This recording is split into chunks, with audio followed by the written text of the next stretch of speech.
এখন ভাই আমার সর্বোপরি তোমাদের কাছে কথা, তোমরা কি এতে পৌঁছাচ্ছ? আর জিনিস হারাইছে ওরা খোঁজা লাগবে, তোমরা যাই গোটা মাথা তোমাদের নাই। 30,000 টাকা। দর্শক, আপনারা দেখতেছেন যে আসলে বিভিন্ন কোম্পানির লেভেল এখানে রয়েছে, বিভিন্ন ছোট বাচ্চাদের কেমিক্যাল যুক্ত খাবার এখানে অবৈধভাবে তৈরি করা হতো। এখানকার এই যে আমি এটা জানি না, এটা করলে কেমিক্যাল, এই কেমিক্যাল দিয়ে ছোট ছোট বাচ্চাদের খাবার তৈরি করা হতো এবং বিভিন্ন কোম্পানির লেভেল যে আসলে রয়েছে সেই ইয়েগুলো কিন্তু এরা ঢাকা থেকে ক্রয় করে এনে এখানে প্যাকেটজাত করতো।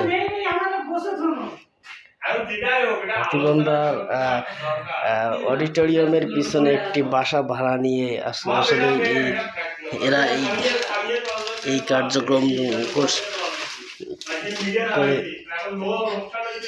করে আসছিল প্রায় কয়েক মাস ধরেই।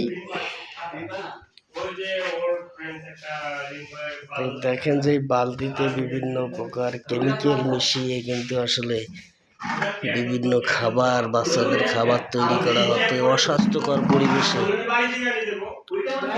দেখেন যে আসলে এটা বিভিন্ন দেশে এটা কি অয়েল, যেন কি অবস্থা।